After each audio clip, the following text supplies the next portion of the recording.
I love Chipotle. Chipotle is my life. So I was in New York, New York City, the final destination on my USA journey. The game plan was to see as much as I could, on a budget. It's safe to say after travelling around Australia and across the USA, the bank account was running on fumes. Therefore, I had to be thrifty about what I wanted to see. Bada bing, bada boom, it's me, Tony Baloney, here in New York. I'm walking here. Just kidding, it's me, Tom. We're here in New York, just walking around, seeing what's what. Walking the walk, talking the talk. There's a bull over there. Everyone's queuing up to take a picture of its ass, which is kind of cute. It's very cold. I'm walking towards the Statue of Liberty. I don't think I'm going to go there because it costs quite a lot of money, but we can look at it, I guess. And yeah, then I think we're going to head up to Central Park and do the stuff up there. It's unsurprising that the view from this distance wasn't that impressive, but it was still cool to see, and I did meet this guy who gave me a good idea of what it would look like up close. The statue itself came from France as a gift to commemorate the abolition of slavery in the USA following the American Civil War, and the metalwork was made by the same dude who built the Eiffel Tower. If you've watched National Treasure, you will know that there is a replica in France that was donated by the Americans living in Paris to the French people. I then headed north to see what other delights awaited me, taking in the hustle and bustle of the city. Right, so we've done the Statue of Liberty. Now I'm just kind of walking. We're walking down Broadway. I think I'm going the right way, I don't know. I'm not going to check a map, I'm just going to walk until I find shit. I think this is the way to Central Park though. We'll see. We shall see.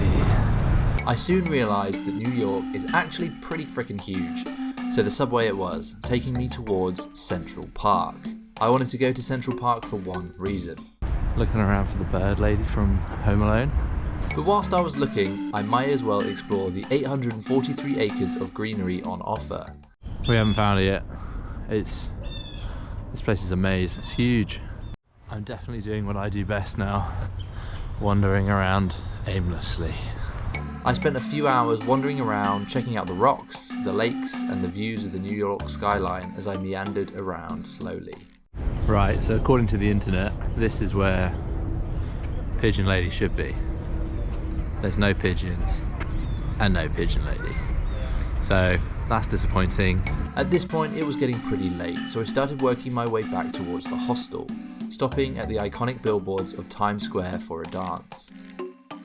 Morning everyone, we're still here in New York, and today we're going to get all night at the museum up in this bitch because we're going to the Natural History Museum, and it looks like they've got an exhibit on gems and minerals, which is just fantastic for myself as a geologist. Wow. Yeah, so this is where the first Night at the Museum film was set, so it'll be fun to see some of the bits in that. I don't know. It's somewhere indoors and warm. I'm really cold. It was huge, and I soon found myself sucked in learning more about the universe, time, and one of my favourite subjects, rocks. I love rocks. So I did a small mapping project as part of my undergrad degree, and we did that for 6 weeks, and we mapped a 20 square kilometre area. This is the Grand Canyon. Mapping that took 22 years, and it's not fully done. Imagine doing your undergrad project for 22 years. I prized myself away from the pretty minerals and found the animals, ticking off as many Night at the Museum characters as I could along the way. Dum dum bum gum gum. There were some very cool displays in the museum, including this amazing wall of different species. So we finally found the little fucker from the film. Here he is. One of these two. I don't actually know. Pretty sure it's this guy. So I just come out of the museum. My god, that place is fucking huge. It's a really good museum, like one of the best museums I've probably ever been into, but my god, I felt like I saw maybe a third of what was in there. It's just so much. I was in there for like 3 hours almost. Crazy. We're gonna try and find some food now because I'm really hungry, haven't eaten today. And then we're gonna find something else to do. We've got 2 more days left in America, so we've got to make the most of it. Alright, so we just stopped for a bagel, recharged, refueled. Now we're walking back down Manhattan to this thing called the Highline, which is like a disused railway line, which has been sort of repurposed and reused as like a walking trail that you can do. It's got gardens and stuff on the side of it. Looks really nice, and apparently it gives a good view of the city. So we're gonna go check that out, see what it's all about, and carry on this long old walk we're doing today. The Highline is a 1.5 mile long elevated public park created on an old railway line and was created in 2009. It was really nice to stroll along the pathway, checking out the art pieces placed along the track. So we just stumbled across this thing. Reminds me of a kebab shop. Making me very hungry. I imagine in the summer this walk is beautiful, but unfortunately the cold winter air was not being too kind and there were not many flowers out and about. So we've reached the end of the Highline walk. It was actually quite nice just to be above the street level a little bit and walk amongst the trees on the old train track. It is so cold. My body was just freezing as I walked, on my hands especially, trying to get the camera out to do some recording. But now we've done that, we're going to go and probably head towards Times Square and go and look at the Empire State Building, because I haven't seen that yet. And then maybe head and look at the Christmas tree in the Rockefeller Center, I think. Alright, scrap everything I just said. I looked on the map and near to where I was at the end of the Highline was this thing called Little Island. It looks pretty cool. So we're going to check that out, see what it's all about. This surprise island was really cute, with more art exhibits and fun things to do at various points. It also had amazing views over the Hudson River, which looked picturesque in the setting sun. I did make it to the tree, by the way, and it really got me in the festive spirit for my last night in the US. Good morning everyone. So today is the last day of my international adventure. We've gone to Singapore, we've gone to Australia, we've gone to America, and we've been away from home for about 8 weeks, 2 months. And today I fly back to the UK, which is very sad. But before we go, I'm going to go and walk along the Brooklyn Bridge. We're going to go and see Ground Zero, which will be quite moving, I imagine.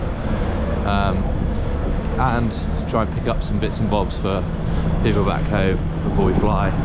Yeah, not looking forward to the flight and not looking forward to going home, that's for sure.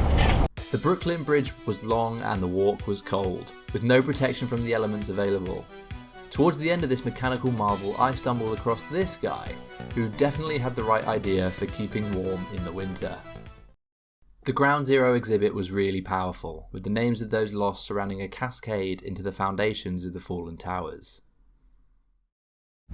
Found the duds.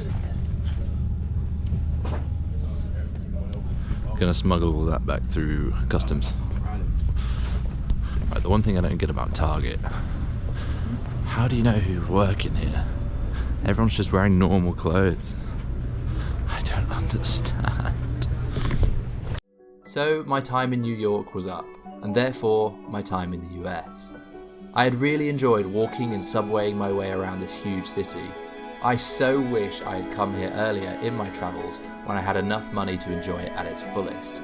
I definitely think I could come back here and see lots of different things, and see some of the same things, but a little bit closer up.